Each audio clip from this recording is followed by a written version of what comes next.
Bapak Ibu jamaah rahimakumullah, berbicara tentang malhamal kubro itu seperti kita berbicara gedung besar langsung pada lantai yang terakhir. Sulit rasanya kita membayangkan bagaimana lantai itu berdiri tanpa kita memahami pondasi. Maka saya juga harus berbicara sedikit tentang kenapa itu bisa terjadi. Ya. Kemudian yang kedua, berbicara tentang nubuat atau perang akhir zaman ini dilematis. Di satu sisi, nubuat ini memang harus disampaikan. Tetapi di sisi lain, dampak negatif tidak boleh muncul dengan pemahaman yang setengah-setengah. Karena apa? Ada beberapa orang yang mengkaji, mempelajari, mendalami tema semacam ini, yang muncul adalah depresi. Yang muncul adalah lemah semangat, tidak bergairah. Yang mau haji jadi dibatalkan, nanti ada huru-hara lagi, ya. Yang mau nikah sebentar lagi kiamat. Bahkan ada sebagian orang yang kemudian membaca buku kami, memutuskan untuk tinggal di gunung, menyimpan beberapa ton kurma, ya, memelihara kambing untuk menghadapi akhir zaman, ya. Tentu saja ini menjadi menggelikan. Nah, disinilah nampaknya harus dipisahkan antara memahami nubuat dengan beramal. Beramal tidak boleh dengan panduan nubuat. Beramal ini adalah panduannya seperti apa Rasul memerintahkan. Hijrah ke Syam itu bukan gara-gara kita membaca hadis Ibnu Hawalah tadi alaika bisyam, bukan. Ya, itu dalilnya tidak salah, tetapi prakteknya ini sangat butuh kepada bagaimana realitas. Anak, istri, keluarga yang mau kita tinggal, negeri yang mau kita tuju, kemudian fasilitas yang mau kita lewati dan sebagainya. Ini harus menjadi pertimbangan, bukan hanya baca dalil lalu jual aset. Ya, habis itu kemudian sudah natawakal ala Allah. Tentu tidak sesederhana ini. Kalau itu yang dijadikan sebagai panduan, akan banyak madorot yang ditimbulkan. Apalagi kalau itu dilakukan oleh seorang tokoh yang kata-katanya diikuti. Makanya Bapak Ibu jamaah rahimakumullah, mohon maaf, mungkin ada beberapa hal yang dalam hal ini kami tidak berani menyampaikan karena tidak semua kebenaran harus disampaikan. Ya, kebenaran yang disampaikan yang berdampak negatif kepada umat nampaknya harus ditunda sampai dia memiliki pemahaman yang benar. Ya, nah disinilah barangkali saya harus memilah mana yang tepat. Dan saya awali, mudah-mudahan Bapak Ibu tidak salah menangkap dari nubuat-nubuat yang akan kami sampaikan, walaupun endingnya itu serem dan menakutkan. Tapi mudah-mudahan tetap Anda nanti pulang dari tempat majelis ini bekerja seperti semula, berumah tangga, berkeluarga, bekerja dan sebagainya harus tetap ditingkatkan. Kenapa? Nubuat bukan menjadi panduan kita beramal, tetapi itu adalah sebuah media muhasabah bagi kita untuk menggambarkan bagaimana kebenaran Rasulullah SAW. Adapun beramal sehari-hari, maka tetap semuanya seperti kalau kita membuat acara, membuat program, ada SWOT-nya. Ada analisa, kekuatan, kelemahan, ancaman, dan tantangan. Tidak semata-mata, ini bagus, kerjakan. Bukan begitu. Ya. Baik Bapak Ibu sekalian, tadi sudah dikutip, sudah diceritakan bagaimana huru-hara yang akan terjadi. Memang, kalau saya ditanya kemarin, ya Ustadz, menurut Antum Imam Mahdi sudah ada atau belum? Ya, kalau bicara probabilitas, tapi ini subjektif, tidak boleh dijadikan dasar ilmu. Ya, subjektif, tidak boleh dijadikan dasar ilmu. Saya menduga sudah ada. Probabilitasnya mungkin 90%. Ya, 9/10. Tetapi kita tidak tahu dia ada di mana, umurnya berapa, kita tidak bisa memastikan. Sekali lagi, yang namanya probabilitas mengandung kemungkinan iya, kemungkinan tidak. Ya, jangan kemudian, satu bupati yang mengatakan Imam Mahdi sudah ada. Ini mohon jangan keliru. Ya. Kenapa? Dari sekian tanda yang kita lihat, ya, dari sekian tahun kita mengamati, mengikuti perkembangan, nampaknya makin kesini memang makin mengkerucut. Namun ada satu tanda yang nanti kita tidak bisa menyangkal bahwa memang Imam Mahdi sudah ada. Tanda-tanda itu banyak, tapi di antara sekian tanda, maka ada satu tanda yang ini mutlak dan pasti bahwa Imam Mahdi memang sudah ada di tengah-tengah kita. Selama tanda ini belum muncul, jangan pernah melakukan pemastian. Apalagi seperti Jabar Bolusi yang menggambarkan tanggal berapa Oktober? 24 ya, 24 atau 23 Oktober Imam Mahdi akan keluar. Ya. Ini waliyazbillah, ya, kita tidak ingin menjadi peramal, ya. Sebab memang bukan seperti itu cara kita memahami nubuat akhir zaman. Bapak Ibu jamaah rahimakumullah, fenomena yang terjadi di Arab Saudi pasca wafatnya Raja Abdullah memang mengalami perubahan politik yang cukup drastis. Bagaimana Raja Salman memang memiliki kebijakan-kebijakan yang berbeda. Tidak bisa dipungkiri bahwa di era Abdullah dan sebelumnya, kebijakan-kebijakan itu sangat pro dengan Barat. Kita akan melihat banyak sekali foto-foto Raja Abdullah berangkulan, berciuman dengan George Bush, dengan Obama. Ya, hal yang tidak terjadi pada zaman Raja Salman. Kita lihat bagaimana Obama datang, kemudian azan asar berkumandang, ditinggal oleh Raja Salman. Raja Salman menurut satu riwayat, beliau umur 10 tahun sudah hafid Quran. Beliau levelnya itu hanya gubernur. Tidak layak sebetulnya kemudian tiba-tiba naik sebagai seorang amir.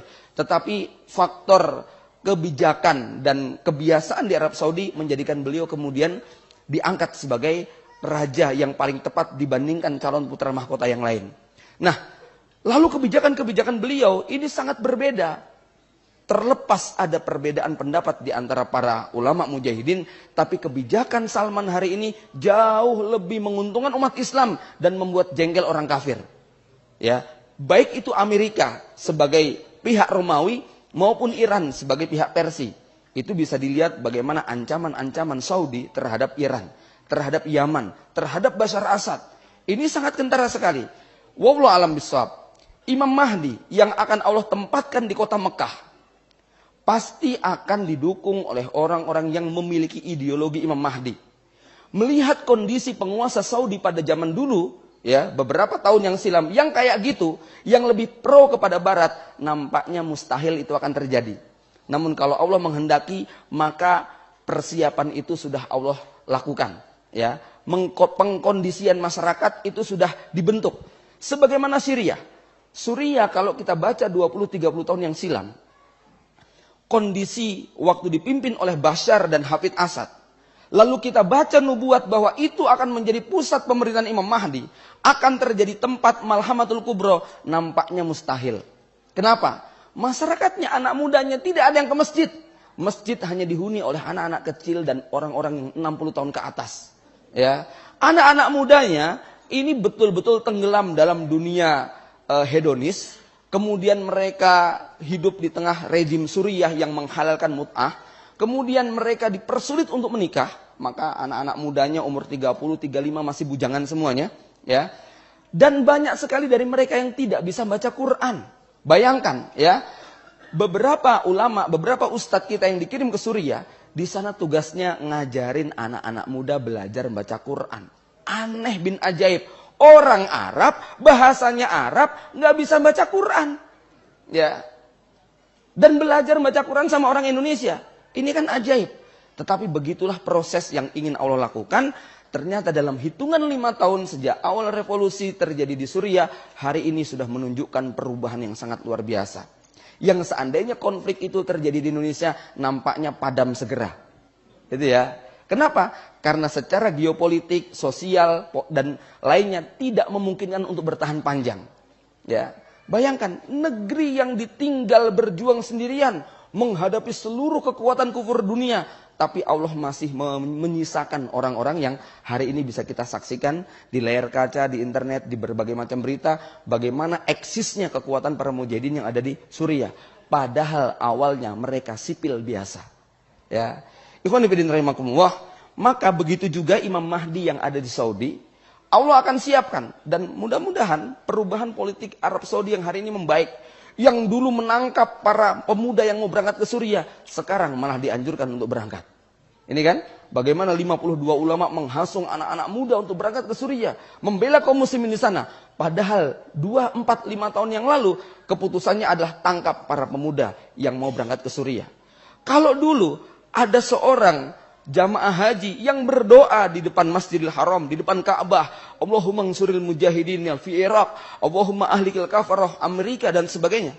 Minta agar Allah memberikan kemenangan kepada mujahidin Irak dan Afghanistan. Itu langsung diciduk oleh aparat, dianggap sebagai teroris. Hari ini lihat bagaimana doa para ulamanya.